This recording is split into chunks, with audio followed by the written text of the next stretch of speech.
420 హామీలు ఎప్పుడు నిలబెట్టుకుంటారని మాజీ మంత్రి కేటీఆర్ ప్రశ్నించారు. మేడ్చల్ మల్కాజిగిరి జిల్లా గట్కేసర్ బీఆర్ఎస్ కృతజ్ఞత సభ నిర్వహించారు. ఈ కార్యక్రమంలో కేటీఆర్ పాల్గొన్నారు.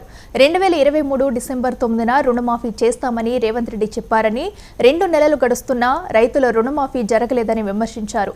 100 రోజుల్లో 6 గ్యారంటీలు అమలు చేస్తారని చెప్పారని గుర్తు చేశారు.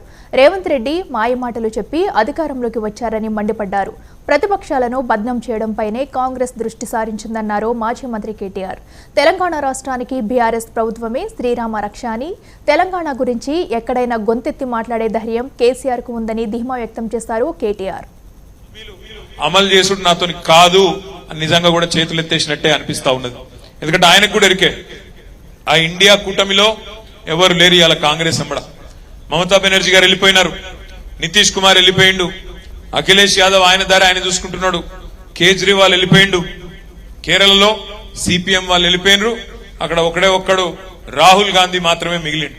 కాబట్టి వాళ్ళు వచ్చేది లేదు, సచ్చేది లేదు. వాళ్ళు ఇప్పుడున్న పరిస్థితుల్లో గతంలో వచ్చిన 50 సీట్లు 55 సీట్లు కూడా తెచ్చుకునే పరిస్థితి కూడా లేదు. వాళ్ళ నిజంగా కేంద్రంలో బీజేపీని ఆపే సత్తా ఎవరికైనా ఉంది అంటే బలమైన ప్రాంతీయ నాయకులు కేసీఆర్ గాని, మమతా బెనర్జీ గాని, కేజ్రీవాల్ గాని ఇట్లాంటి నాయకులకు ఉన్నది తప్ప కాంగ్రెస్ పార్టీకి ఆ సత్తా ఎంత మాత్రం కూడా లేదు.